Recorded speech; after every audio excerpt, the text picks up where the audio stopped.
आज कांग्रेस पार्टी की तरफ से वार्ड 8 में हमारे एससी सेल के वाइस चेयरमैन नरसिम्हा अन्ना के ऑफिस पर हम ये कांग्रेस की तरफ से एक प्रेस मीट बुलाए और उसमें मैं हमारे मीडिया के दोस्तों को वेलकम करता हूँ, नमस्ते करता हूँ और सभी सुनने वालों को, कंटोनमेंट के रेसिडेंट को मेरी तरफ से आदाब सलाम।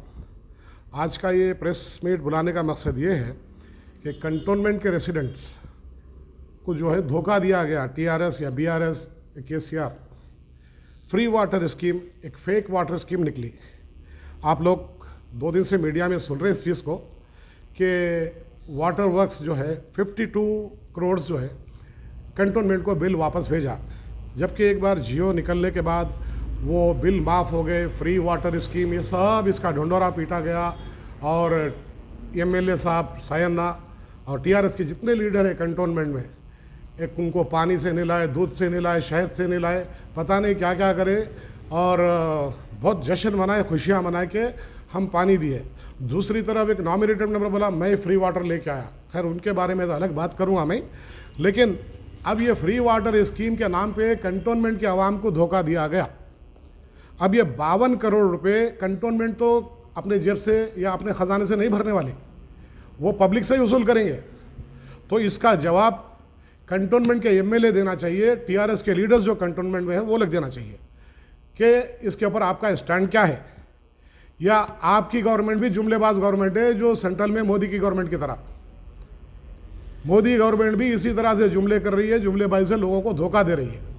और यहाँ पर टीआरएस बीआरएस अब जो भी है वो अब बार बार बोलते हुए अच्छा नहीं लग रहा, लेकिन एमएलए साहब से हम स्टैंड पूछ रहे हैं कि क्या होगा इसके बारे में, क्या अब ये आवाम के ऊपर बोझ डाला जाएगा 52 करोड़ का, ये क्लैरिफाई करना। लेकिन अब हम कांग्रेस पार्टी की तरफ से ये डिमांड कर रहे हैं, ये 52 करोड़ के साथ साथ जितना भी ड्यूज है कंटोनमेंट बोर्ड वाटर वर्क्स के लिए पूरे का पूरा ज़ीरो करना चाहिए और आवाम को एक बड़ी राहत देना। सारे जितने भी पेंडिंग बिल्स है, चाहे वो स्लम एरिया के हो, कॉलोनीज़ के हो, किसी के भी हो, सबको ज़ीरो करके आपको कंटोनमेंट को एक राहत देना चाहिए, कंटोनमेंट के आवाम को, कंटोनमेंट के वोटर्स को एक रिलीफ देना चाहिए। और उसी तरह से जब तक तो खामोश बैठने वाले नहीं है, इसके लिए हम सीएमओ को लेटर लिखेंगे, वाटर वर्क्स के एमडी को लेटर लिखेंगे और minister of municipal affairs KTR साहब को भी लेटर लिखेंगे हम। इसके लिए खामोश बैठने वाले नहीं हैं हम लोग। और जब ये हो जाएगा तो कंटोनमेंट अथॉरिटीज़ और वाटर वर्क्स का भी ये फ़र्ज़ बनता है कि पूरे आवाम के बिल को ज़ीरो करके एक नया बिलिंग सिस्टम को इंट्रोड्यूस कराना, क्योंकि आपका बिलिंग सिस्टम बहुत ख़राब है। मंथली बिल पब्लिक को नहीं आता, कोई ऐसा नहीं है कि जाके जो है ईमानदारी से भरे।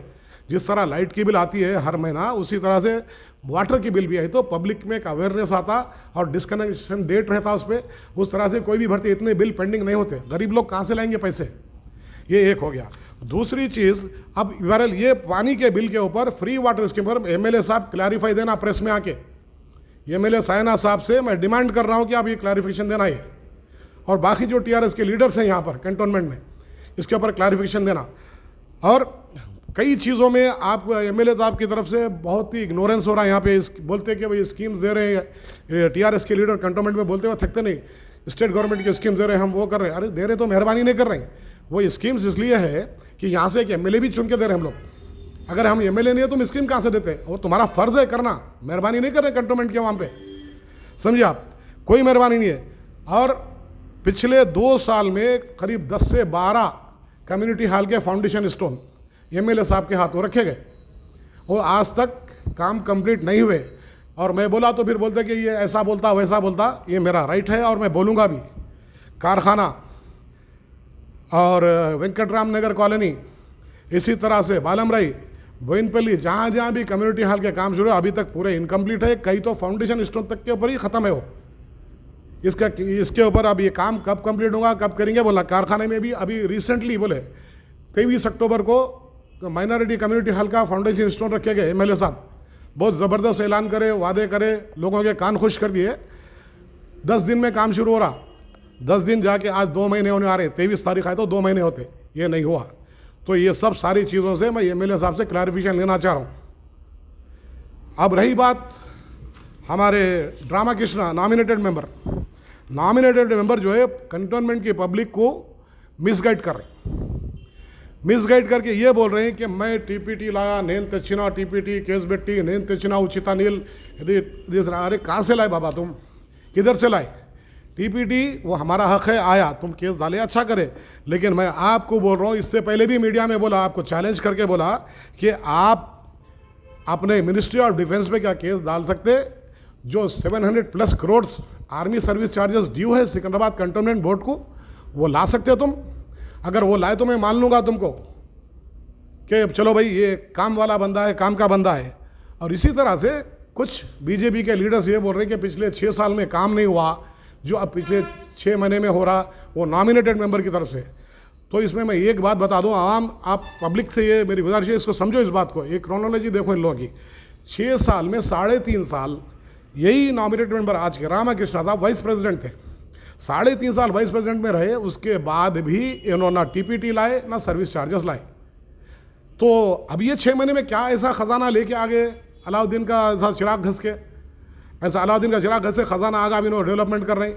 ये सब गुमराह कर रहे हैं पब्लिक को, ये पब्लिक के पैसे, पब्लिक के टैक्स के पैसों से हो रहा, और इस बात का क्लैरिफिकेशन आपको करना चाहिए। तो 6 महीने में कोई काम इनका नहीं है पब्लिक का। और दूसरी बात, इनको मैं रामाकृष्णा साहब को 3 दिसंबर 2021 को एक लेटर दिया वार्ड 3 के कामों के वास्ते। ये वार्ड 3 के कामों का एक बार भी दौरा नहीं करे, क्योंकि इन्होंने सिर्फ और सिर्फ कुछ सेलेक्टेड वार्ड्स में काम कर रहे हैं, सेलेक्टेड वार्ड्स के लिए काम कर रहे हैं, क्योंकि इनका अपना कैडर जहाँ है वहाँ की बात करते हैं, वहाँ का काम कर रहे हैं, और बिल्कुल पार्शलिटी से। लेकिन आप भूल रहे हैं रामाकृष्णा साहब, आप 8 वार्ड के नॉमिनेटेड मेंबर है, सिर्फ कुछ सेलेक्टेड वार्ड्स के नहीं है। तो इस तरह से पार्शलिटी मत करिए आप। उसके बाद जब आप पार्टी का झंडा कंटोनमेंट पे लहराने का ख्वाब देखना, समझे?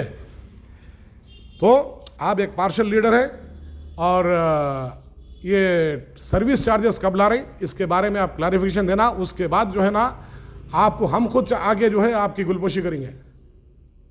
నమస్కారం। ఈరోజు మీ అందరు ఇక్కడ కాంగ్రెస్ పార్టీ తరఫు నుంచి మేమందరం ఇక్కడ మీటింగ్ పెట్టి ప్రెస్ మీట్కి పెట్టడం గల కారణం ఏంటంటే, మనందరూ తెలుసు కంటోన్మెంట్లో మరి ఉచిత వాటర్ అనేది ఇస్తున్నామని చెప్పేసి అని సాయన గారు ప్రకటించారు, మన ఎమ్మెల్యే గారు, అట్లనే కేసీఆర్ గారు కూడా ప్రకటించారు, జియో కూడా పాస్ చేసిర్రు, ఇదంతా వాళ్ళకి పాలాభిషేకం చేసిర్రు, అంతా మంచిగానే ఉంది। మేము కూడా వెళ్ళి, ఎందుకంటే అప్పట్లో ఫ్రీ వాటర్ రావాలని చెప్పేసి అని మేము కూడా కాంగ్రెస్ పార్టీ తరఫు నుంచి మేము బోర్డుకు పోయి కూడా కొట్లాడినాము, చేసినాము।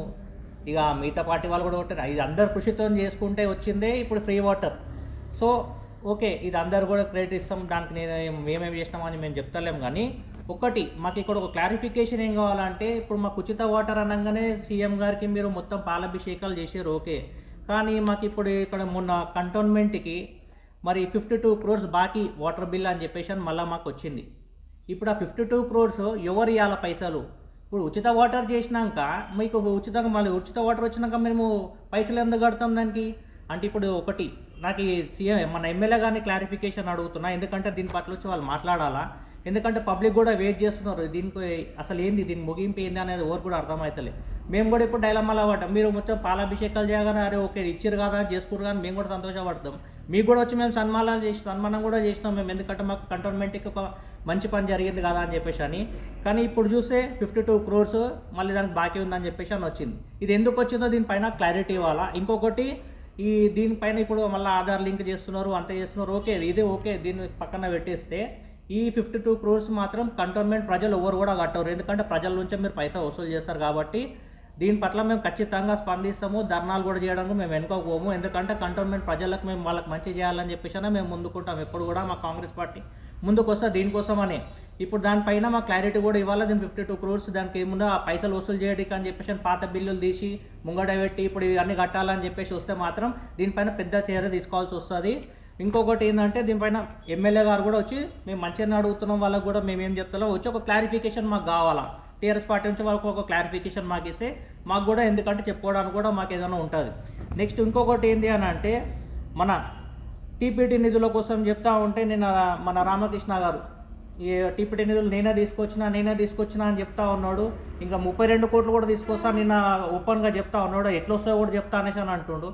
ఒకటి నేను సింపుల్ క్వశ్చన్ అడుగుతున్నా, టీపీటీ నిధులు నువ్వు కోట్ల కేసు వేసినాక టీపీటీ నిధులు వచ్చినాయా, రాకముందు నుంచే టీపీటీ నిధులు వస్తున్నాయా? దీనిపైన నువ్వు ఒకసారి మాకు జవాబు అనేది ఇవ్వాలా। ఎందుకంటే వాళ్ళు ముందు నుంచి కూడా పైసలు వస్తున్నాయి, ఇప్పుడే కొత్తగా ఏం వస్తలేవు పైసలు. టీపీటీ నిధులు కేసు వేసినప్పటి నుంచి వస్తలేవు, దానికన్నా ముందు నుంచి కూడా మాకు టీపీటీ నిధులు అనేది వచ్చినాయి. నువ్వు కోర్టులో కేసు వేసినాక ఇంకా కొంచెం బడ్జెట్ రిలీజ్ అయింది, దానిపైన కూడా నువ్వు క్లారిటీ ఇవ్వాలి. ఎందుకంటే మాకు నువ్వు కోర్టులో కేసు వేసినా వేయకపోయినా పైసలు ఎట్లా వసూలు చేసుకోవాలో మేము వసూలు చేసుకుంటాం. నువ్వు కొన్ని వేసినావు తెచ్చినావు, ఓకే మంచిదే, దాన్ని కూడా మేము ఒప్పుకుంటాం. కాకపోతే మరి మొన్న బండి సంజయ్ గారు వచ్చి మరి ఇంతకుముందు కూడా నేను క్వశ్చన్ చేసిన, మరి మాకు కంటోన్మెంట్ సర్వీస్ ఛార్జెస్ అనేది 700 కోట్ల పైన రావాలని చెప్పేసి, దగ్గర 800 కోట్లు. మరి దానిపైన ఏం స్పందిస్తున్నావు మరి నువ్వు? మరి తీసుకొచ్చి ఇప్పుడు ఆయన వచ్చి కూడా 3-4 నెలలు అయిపోయింది, 6 నెలల దగ్గర గడిచినా కూడా ఏం స్పందన ఉండదు. అన్నా నేను తీసుకొస్తాను మీ అందరికీ ₹1 అసలు పెట్టుకోకుండా తీసుకొచ్చి ఇస్తా అని చెప్పేసి అని అన్నావు కదా, మరి ఆ పైసలు ఏవి? దానిపైన ఒక మాట ఎత్తారు, ఒక ఊసెత్తారు, దానిపైన కోట్ల కేసు అయ్యి దానిపైన సర్వీస్ ఛార్జెస్. మేము కూడా నీ పట్ల ఉంటాం, నీతో వచ్చి సన్మానం చేస్తాం, నీకు దగ్గరకు వచ్చి మా అందరి పార్టీ నుంచి వచ్చి మీకు సన్మానం చేస్తాము. నువ్వు దీని పట్ల స్పందించు. నువ్వు 32 కోట్లు ఏడుకెళ్ళి తెస్తావు. మళ్ళీ ఇంకొకటి కూడా నేను ఒకటి విన్నా, ఏంది 6 నెలల్లో జరగని పనులన్నీ 6 నెలల్లో చేస్తున్నా, 6 కోట్లు పెట్టి ఒక వార్డులో అభివృద్ధి చేస్తున్నా అని చెప్పేసి నిన్న ఒకళ్ళు చెప్పినారు. నేను ఒకటి అడుగుతున్నా, 6 కోట్లు పెట్టి నువ్వు తీసుకొచ్చి చేస్తున్నావు కదా, మరి 6 కోట్లు ఏడుకెళ్ళి వచ్చినాయి? నీ సొంత పైసలు పెట్టి తెచ్చినావా, లేకపోతే బీజేపీ ప్రభుత్వం ఇచ్చిందా? మోడీ తీసుకొచ్చి నీకేమో ఇచ్చిపోయిందా? ఏడికెళ్ళి తీసుకొచ్చి అభివృద్ధి చేసినావు? ఈ 6 ఏళ్లలో నువ్వు ఏ పనులు చేయలేవు అని అంటే, నువ్వు ఈ 6 ఏళ్లలో పనులు ఎందుకు చేయలేవు? నేను ఎవరు ఆపిరు ఈ 6 ఏళ్లలో పనులు చేయడానికి? నువ్వు 6 ఏళ్ల నుంచి మరి ఒక్కసారన్నా నువ్వు వచ్చి నాకు ఈ పనులు, నాకు ఇది పనులు చేయడానికి నాకు అభ్యంతరం చేస్తున్నాయి నీ పార్టీలు ఉన్నా అని చెప్పి నువ్వు 6 ఏళ్ల ముందు ఎందుకు పోలేవు? నువ్వు ఈ 6 ఏళ్ల నుంచి 6 ఏళ్ళ పదవులన్నీ అనుభవించి అన్నీ చేసినాక బయటకు వచ్చి నువ్వు ఇప్పుడు వచ్చి నేను వీళ్ళని చేయలేదు, నేను ఇప్పుడే చేస్తున్నా అని చెప్పేసి అన్నట్టు 6 ఏళ్ళు ఎందుకు సైలెంట్గా ఉన్నావు? నువ్వు దానిపైన స్పందించు. 6 ఏళ్ళు ఎందుకు ఎవరిని నాపిరెవరు? వాళ్ళ పేర్లు చెప్పు. అప్పుడే నువ్వు పార్టీ నుంచి బయటకు ఎందుకు రాలే అది చెప్పు. ఈ 6 ఏళ్ళు నువ్వు కష్టపడ్డది దేనికి? నీ పదవి కాపాడుకోవడానికి, నీ నామినేటెడ్ మెంబర్ని అది తెచ్చుకోవడానికి బీజేపీలో జాయిన్ అయినావు తప్పితే నువ్వు ప్రజలకు ఏదో మంచి చేస్తావని, నువ్వు మొత్తం కంటోన్మెంట్ ఉద్ధరిస్తావనేది కాదు. మరి ఇంకొకటి, మరి మొత్తం మీ రాబోయే ఎలక్షన్స్లో మొత్తం ఎమ్మెల్యే మీరే గెలుస్తారని చెప్పేసి మీరైతే పట్టపగలే కలలు అంటారు. ఇప్పుడైతే గాలాల మేడలు కట్టడం అంటే ఫస్ట్ మీ దగ్గర నుంచో చూసి నేర్చుకోవాలా. మీ కంటోన్మెంట్ ఫస్ట్ మీరు ఈ బోర్డు ఎలక్షన్స్లో గెలిచినాక తర్వాత మీరు ఎమ్మెల్యే కోసం ఆలోచన చేద్దరు, కానీ ఆ తర్వాత చేద్దాం. దీనిపైన కూడా మీరు క్లారిటీ ఇవ్వాలా. ఫస్ట్ నేను ఒకటే అడుగుతున్నా, మీరు ఈ సర్వీస్ ఛార్జెస్ ఎప్పుడు తీసుకొస్తారో దానిపైన ఒక క్లారిటీ రామకృష్ణ గారికి నేను అదే అడుగుతున్నా. మన ఎమ్మెల్యే సాయన్న గారికి వాటర్ బిల్ పైన ఒక క్లారిఫికేషన్ ఇవ్వమని చెప్పేసి నేను సభాముఖంగా తెలియజేసుకుంటున్నాను. Thank you.